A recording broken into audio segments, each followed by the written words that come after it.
والصلاة والسلام على رسول الله وعلى آله وصحبه ومن والاه. بردوام الله كتاب منهج كمان قواعد المثلى في صفات الله وأسمائه الحسنى محمد صالح عثيمين رحمه الله.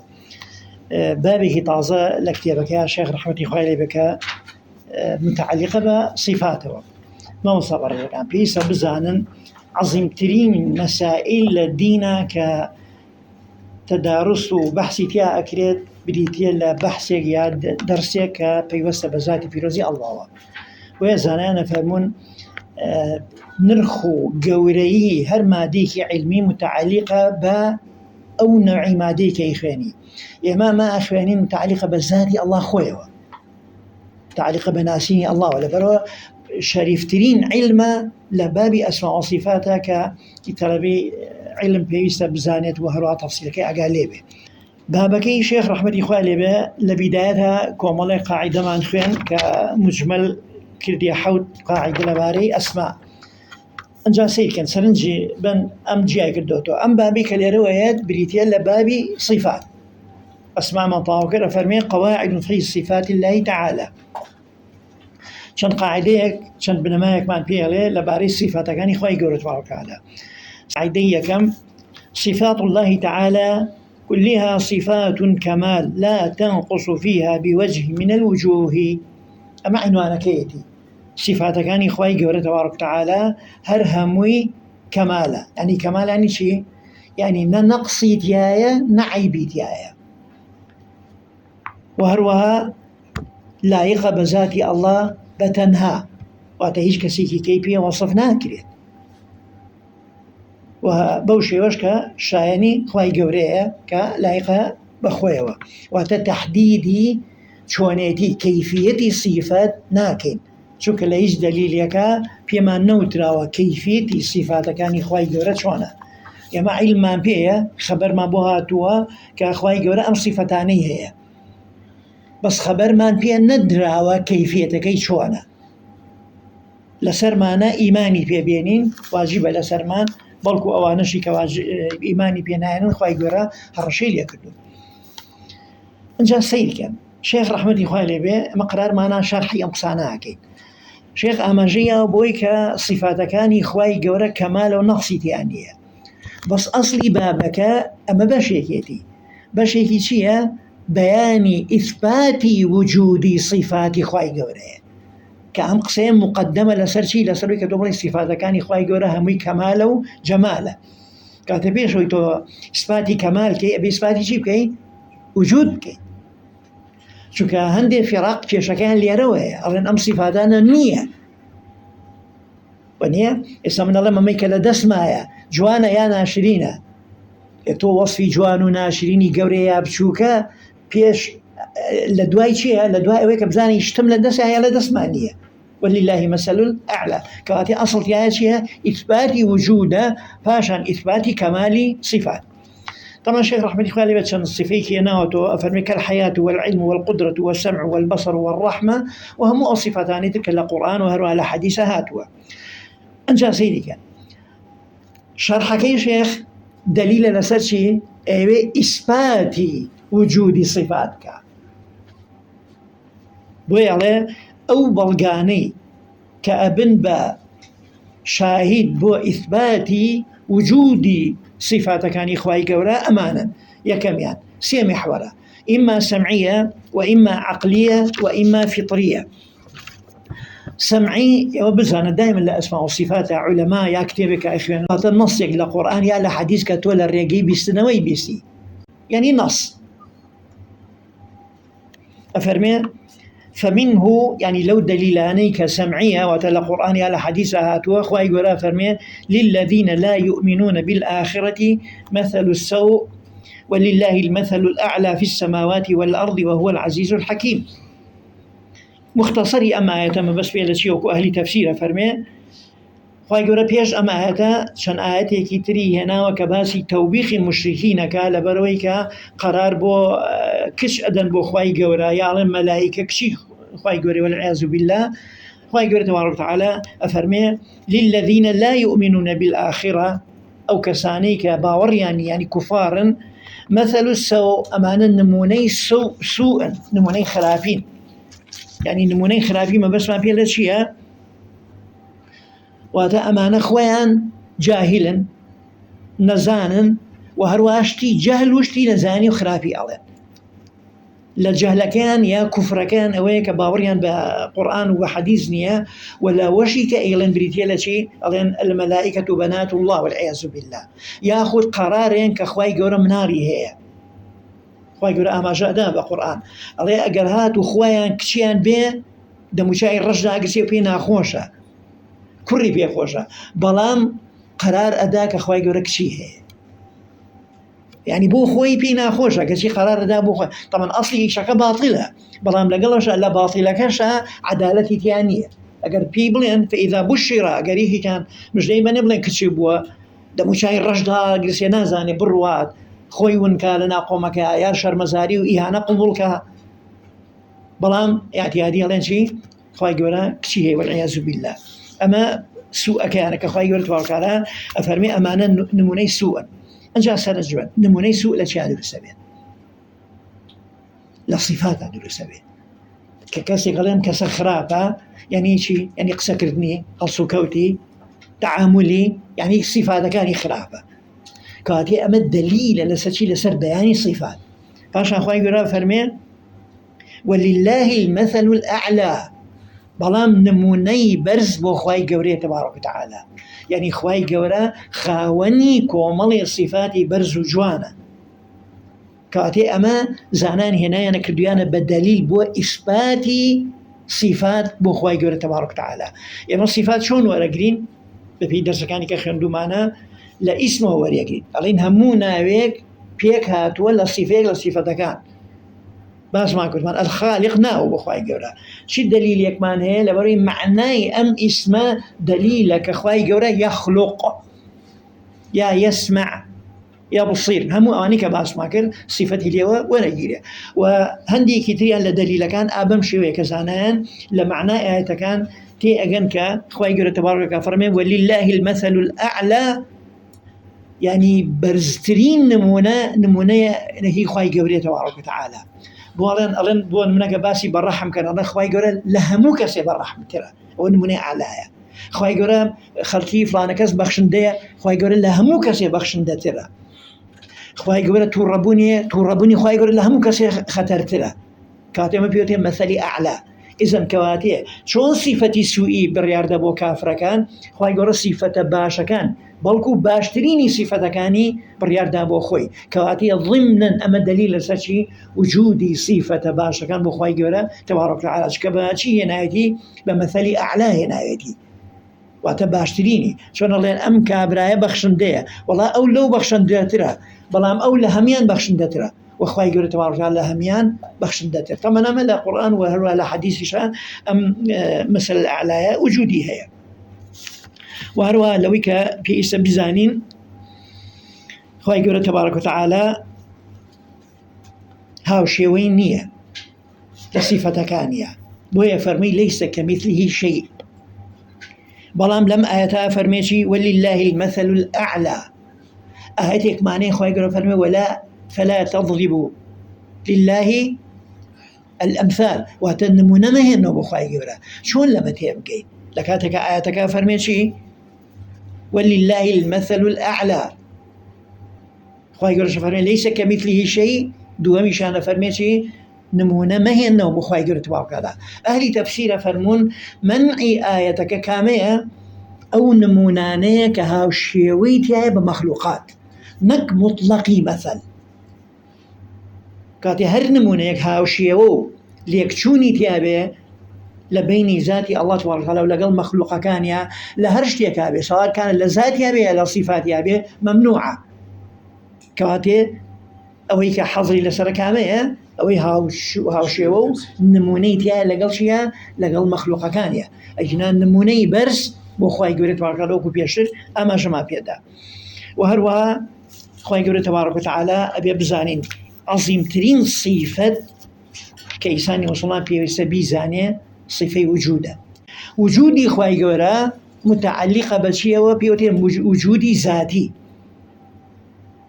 وجودی ذاتی یعنی چی؟ یعنی اعتمادی نەکردۆتە سەر غەیری خۆی. ئەمە یەک. دوو، مسبق نەبووە بە عەدەم. ئیسا گە شێخ محەممەد بێنین وجودی شێخ محەممەد ذاتی نییە. یعنی چی ذاتی؟ یعنی خۆی دروست نەکردووە و ناشوانێ وەکە. ئەمە خاڵیەکە. دووەمیان مەسبوقە بعەدەم. یعنی چی مەسبوقە بعەدەم؟ یعنی 6 ساڵ لەمەوە پێش محەممەد نەبووە. ئەوە دوو. سێهەم، عەدەمی بەسەرایەت. یعنی خوای گەورە تەمەنی درێژکا دوای 200 ساڵی تر شتێک نییە ناوی ئەم محەممەدە بێت. بەڵام ئەم وجودە وجودێکی چییە؟ یعتەمید عەلا غەیریه. واتە ئەگەر تۆ کابرا دایک و باوکی نیکاح نەچێتە بینیانەوە مناڵ نابێت، کەواتێ سەبەبی وجود هەیە. ئەم جۆرە سەبەبە لە ناو مەخلوقاتە هەیە کە ئاعتیماد دەکاتە سەر غەیری خۆی. بەڵام بۆ خوای تەعالا تەبارەک وتەعالا ئەم وجودە بەو شێوەیە نییە، بەڵکو پێوتێ چی؟ پێوتێ وجودی ذاتی. ناوی وجودی ذاتی زانایان جایزە، یعنی ئەمە بوو کە وتراوە پێڵن واجب الوجود. چونکە ئەگەر خوای گەورە نەبێت تەبارەک وتەعالا هیچ یەک لە بوونەوەرە نابێت. کەواتێ ئەوڵی صفەتەکان بریتێ لە چی؟ بریتێ لە وجودی خوای گەورە تەبارەک وتەعالا کە وجودێکی ذاتیە. خوای گەورە تەبارەک وتەعالا بۆ صفەتانی کە باسمان کرد و لەمەوە باقی صفەتەکان کە خوای گەورە قەراری داوە بۆ خۆی. هەر وەکو چۆن ذاتی ئەڵڵا تەبارەک وتەعالا وجودەکەی ذاتیە، بە هەمان شێوە صفەتەکانیشی هەمان معنای هەیە، واتە مکتەسەب نییە. ئێستا بۆ نمونە تۆ ئازایەتیەکە لە باوکتە وەرگرتووە، عیلمەکەت لە مامۆستاکەتەوە وەرگرتووە و هەروەها نییە، یعنی هەمووی مکتەسەبە وەرگیراوە. بەڵام صفاتەکانی خوای گەورە هەر چۆن وجود کەوتمان یەکەمین صفەیە وجودی خوای گەورە وجودی ذاتیە، واتە خوای گەورە ئەزەلی ئەبەدیە، واتە بیدایەتی نییە و نیهایەتی نییە، بە دەلیلی ئەوەی کە خوای گەورە فەرمێ چی؟ هو الأول والآخر والظاهر والباطن. کەواتێ بیدایەت نییە و کۆتاییش نییە. ئەمە ئەو دوو قسەیە کە لە پێشە باسی بێت، واتە پێشی عەدەم نەبووە و دواشی فەنای بەسەر نایبڕی تەواو بێ، ئێمە هەمومان تووشی فەنا ئەبین. ئیزن کەواتێ وجودی خوای گەورە تەبارەک وتەعالا هەر وەکو چۆن ئەو صفەتانی تایە بە هەمان شێوە هەموو صفەتەکانی تریش بە هەمان شێوەیە. قسەکردن لەبارەی صفەتی خوای گەورە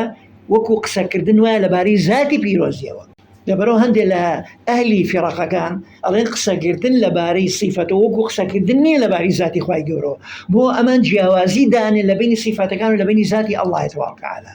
بە زانایان جواب بێنەوە ئەڵێن ذاتی ئەڵڵا وجودەکەیشی وایە، ئەڵێن نا وجودەکەی سابتە، نایەر لەما قسە بکەن. ئەڵێن باشە وجود معنای وجود چییە؟ بۆ خۆی صفەی بوونە.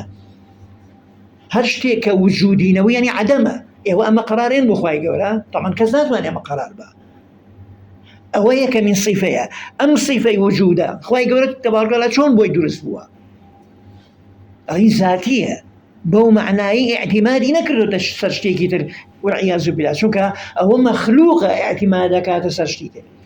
خوای گەورە تەبارەک وتەعالا وجودی خوای گەورە وتمان وجودێکی ئەزەلیە، هەموو شتێک خۆی ئاعتیمادی کردوتە سەر خوای گەورە تەبارەک وتەعالا. یعنی ئەگەر خوای گەورە نەبێ هیچ شتێکی تر وجودی نابێت. ئەم وجودە وتمان متعلقە بەچی؟ بە صفە و هەموو صفاتەکانیش بە هەمان شێوەی ئەم وجودە بوونیان هەیە.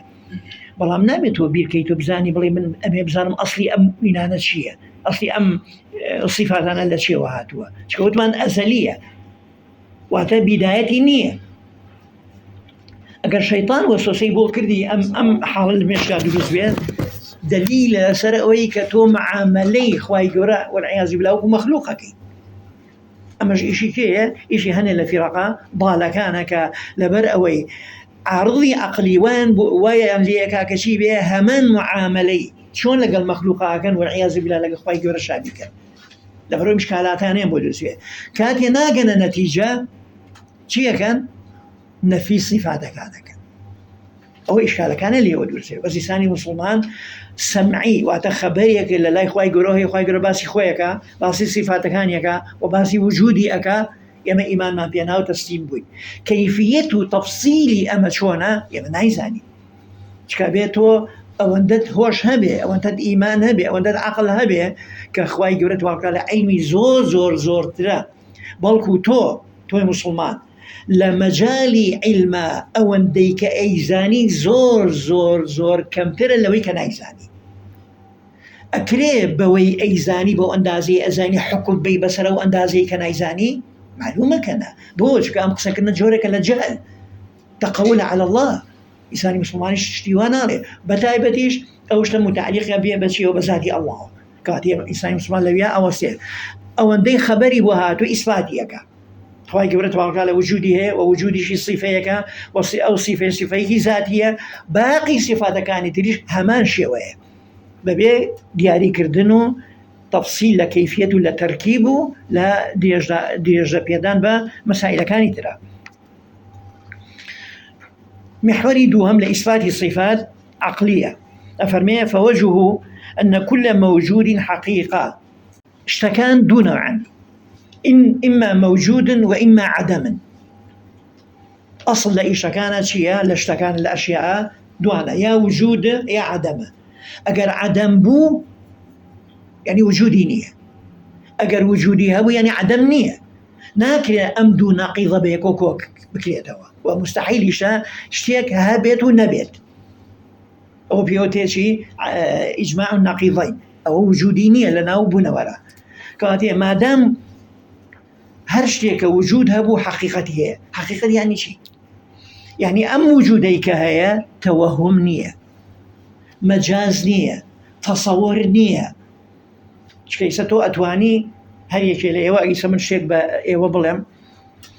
بڵێم لە خەیاڵی خۆتانە تەسەووری زەلامێ بکەن 1000 سەری هەبێ، تەسەووریەکەن؟ چۆن تەسەوری ناکەی؟ بە هەرزی خۆ تەسەوریەکەی. بەس ئایا ئەمە وجودی هەیە لە حەقیقەتە؟ ئەمە قسەکەی کەواتێڵین بەڵێ لە تەسەوری زهنیە نەک 1000 سەر 2000 سەریشی هەیە. بەڵام ئایا ئەم حاڵەتی کە باس کرد لە حەقیقەتە وجودی هەیە؟ کەواتێ ئاوا تەمیزەکەین لە بینیشە لە بینی ئەشیا. کەواتێ تەسەوری زهنی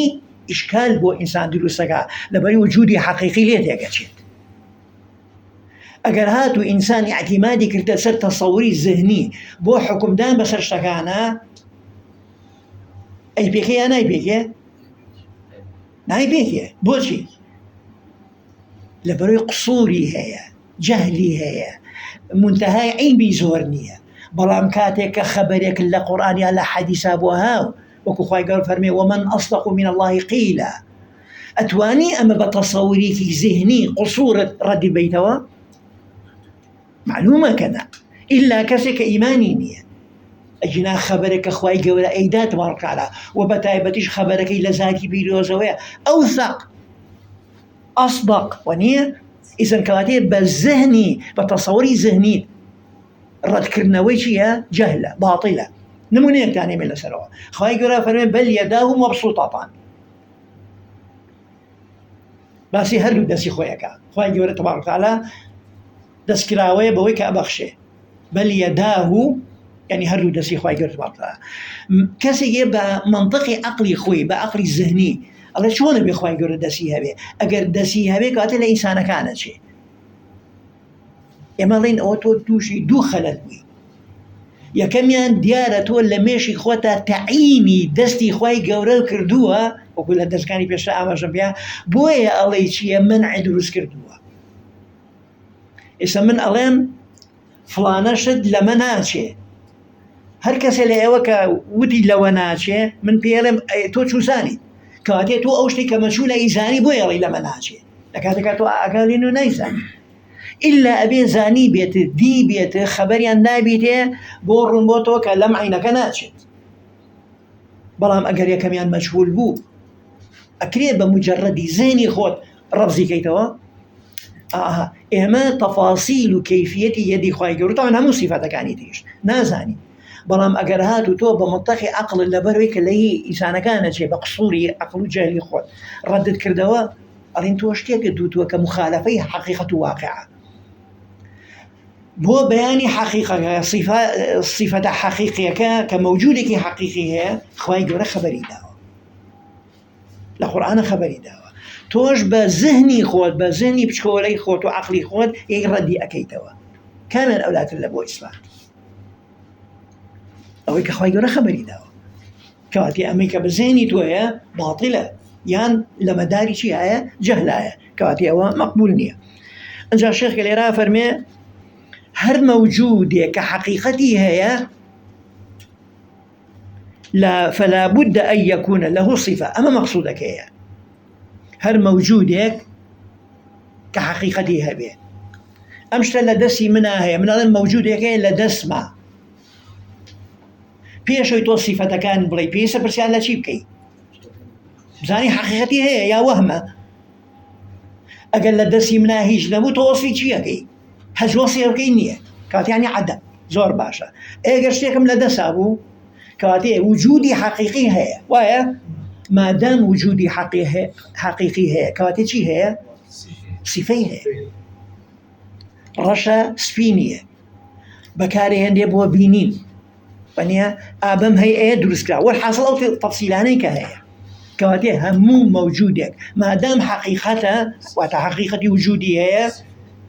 إلا أبي صفيها به أما هي شكل بقوتين مسائل عقلية كان بو إثبات صفات خواهي جورا كانت إثبات وجود ما انكر إثبات صفة ما انكر أنجا لدواء وينسى تفاصيل صفة يعني إما صفات كمال وإما نقص والثاني باطل بالنسبة إلى الرب الكامل المستحق للعبادة صفين نقص بهيش ويك جائز نية وذاتي الله بوشي شوك هر كسي قرار با لسر صفتي نقص بو الله كواتي أو إلهي كي ناقصة فرستي أماش ممكن نية شوك إله خواهي جورة تبارك وتعالى ممكن نية هيج نقصي كتابه لعلمية لصفات كان سواء كان صفات فعلي به يا صفات ذاتي به في غمري صلى الله عليه وسلم جاري كان باسي دجال كده احتمال هي بيت فرمي إن ربكم ليس بأعور باسي دجالي كدجال شيء أعور يعني يكشاي هي وشاوكتي نقصانة زي سيدنا صفتي بيغمري فرمي إن ربكم ليس بأعور خواكي وكي برسن أعور نية يعني شاوي هي بوني شاو كمالي صفي بو خواهي قرش كخوي بياني كله وبيغمركي بياني كله عليه الصلاة والسلام كواتي أم جورة لكمال بريارة دريبو خواهي قرش تبارك وتعالى بلان كي بريارة تو بريارة نخير لقرآن يالا حديثة شوكا خواهي قرش أعلم ترى وبيغمركي أعلم ترى بخبردان لخواهي قرش تبارك وتعالى بويا فرمي صفين نقص بو خواهي قرش بهيش ويك جائز نية ولهذا أظهر الله تعالى بطلان ألوهية الأصنام باتصافها بالنقص والعجز كما شكل القرآن خواهي جورا لا هندي آيات آماجي داو بخرابي إيشي مشركة كان بويك الله إيه وشي أبرسن أمشاني أبرسن خلق كان يعني صفاتي خلقيات يعني أبينن صفاتي بينين يعني أبيسن صفاتي بسنان سيك خواهي جورا تنقيسي أو آلهة باطلاناك بشي بصفاتي منفي بصفاتي نقص كابلا كان نبيني عيبة ونيا كان أبيسي عيبة إخواني قالوا توبيخي بتغاني قالت شو ما إله نا أبيستيه نا أبينيه نا خلقك يعني شيء يعني الله أبي ببيستيه أبي ببينيه أبي خلقك عسيك كاتين مفهوم مخالفة كي شيء مقصودة لم نختار بها أفرمي ومن أضل ممن يدعو من دون الله من لا يستجيب له إلى يوم القيامة وهم عن دعائهم غافلون أقال دعاء كانت أهنية شو نبي الرب به وهروا لآية كتاب فرمي الذين يدعون من دون الله يعني مشركة كان لا يخلقون شيئا وهم يخلقون لا من خلقك كاتي إله بخلقك أم بتيتوي برسي أم شخصا أم حزبا خلقك كخلقنا يعني إلهانية يعني إيه فلسنكيته وهو باطلة وهروا فرمي لحال إبراهيم عليه السلام كبابوشي أو البابتهم بتانبو أبرسي أي فرموشي يا أبتي لما تعبدوا تبوش تغفرستي ما لا يسمع ولا يبصر ولا يغني عنك شيئا نأبي سي نأبي نأتواني هي شر لا تدور خاتوا كواتي أمانا نقصا نابي قرار بدري بو إله كواتي مخالفة كي شيء أما أنا كمال بوزادي الله تبارك وتعالى وهروها فرمي خواجر للتوبيخ المشركين فرمي أفتعبدون من دون الله ما لا ينفعكم شيئا ولا يضركم أفل لكم ولما تعبدون من دون الله أفلا تعقلون يعني أماننا أتوانا ضررتها لسلا برنا أتوانا نفع طبعا ضرر ونفع بمعنى مطلقة كي نقبة مسائل جزئية باشا لبابي فطرة يا أفرمي دليل فطرة وإثبات فلأن النفوس السليمة مجهولة مفطورة على محبة الله وتعظيمه وعبادته طبعا أما جبتشيها بوايا كإنسان نفسي إنسان نفسيكي مطمئن نفسيكي سليم أزانيت كسيك هي دروسي كردوا وهروها نفسي مطمئن بو برستي أو كسا بوشي شو كخواي قولا فطري إنساني ودروس كردوا كالسر حقك بيت كبزان إلهيك هي شاهيني برستنا بويا فرمي شيئا فطرة التي فطر الناس عليها لا تبديل لخلق الله وهروها بغمر خواه فرمي كل مولود يولد على الفطرة يعني فطرة الإسلام فأبواه دايكو باوج وإليكم نصارى ومجوسي أقر برست بيت وهمو أمانة بلغن لسرشي نفسي إنسانة كفطريت يقنشو إن شاء الله رامنا مملا حزيك تعطيه الله رأي كسي برسيار كان بلاي خلقي كيه نفسي مطمئنية ببرسني خواهي قولا وعلما كنشي حزي لو مسائلانية لأن أمجور كسانا انحرافي فطريان كردو بتايبتي لم زمني إيما أما بأشرا دركبه أجر كسيك خواهي قولا رجولي دعوتي بوشي ويا نفسي وايلي هاتوا بتأثيري أو بأفاسيدو أو معلومية كأيوه ببه بآخرت أو دي هذا أصل الفطري خوي لا يداو وبيبيتشانا كشي لو خلابتريش نابين بلا كلام زمانها هي ومشهورة أجر كاسي كخواي قرب بإنسان درسي كردوا كلاسر جوانترين شيء ودرسي كردوا وكخوي خواي قرب تبارك وتعالى أفرميه في أحسن تقويم استعدادي هبه بلكو إيشكا بو أوي ببي بصك ببي بميمون ببي ببشيلة يقينا أما الدليل اللي سروي كشيب هو انحرافك خطري في طريقها قسي شرعي لك روانانية بوي هندي لأهل علم فرمون أم جورا كسانا نامي بيان بلي خواهي جورا أفرميه بايانك بولي الإسلام أبين لبيشا هول بي لخواريتي أنو بينو سر فطرك كهادنو سر فطرك أوصى آسان بلي قال الله وقال رسوله رونا نقطة كواتي انحرافي فطرة مسائلك زوزو خطرة بوي أهل كفر إسرائيل سرواك بوي أو خلق تسليم إسلام نبي شو كأزان فطري أم خلق مهما كان دينك يهبه ما دام فطرك ما رجانا قريته وكوي كالرجانا أبينا بلام كاتك انحرافك دروسك مستحيل بقريته شو كخواي قريته بقرأ أو ميموريك دايناوا بريتين لو فطريك أزانيت خوايك هي تنانت فرعون ماشي زانيوه يقيني أن هبوه بلام أنشار دوا لخلقي بجهله بكبر بعناد خوايا أجنا هر هميان أم جور حالتي أنت يا أبوه ما دام فطركي معه بلام كاتك فطرة انحرافك أو صايا خلالي قورة دروس بيت كسيك فطري خوي قوري ومن باب أولى كأخوانا الناس والعياذ بالله تأويل خلابين يتوبوا مسائل كانت إذا أم حالتانا أو كشيخ عمجي أفرمي وإذا كانت الصفة كمالا في حال ونقص في الحال لم تكن جائزة في حق الله ولا ممتنعة على سبيل الإطلاق طبعا أول بداية من طاول إسامة إضافية يرحمك الله صفات أوانيك لا هاتوا لقرآنها هندي جار أم صفتانا صفي كمال خوي جورا بياني كردو بوخوي هندي صفات هي هندي حالي كمالة وهندي حالي نقصي تيايا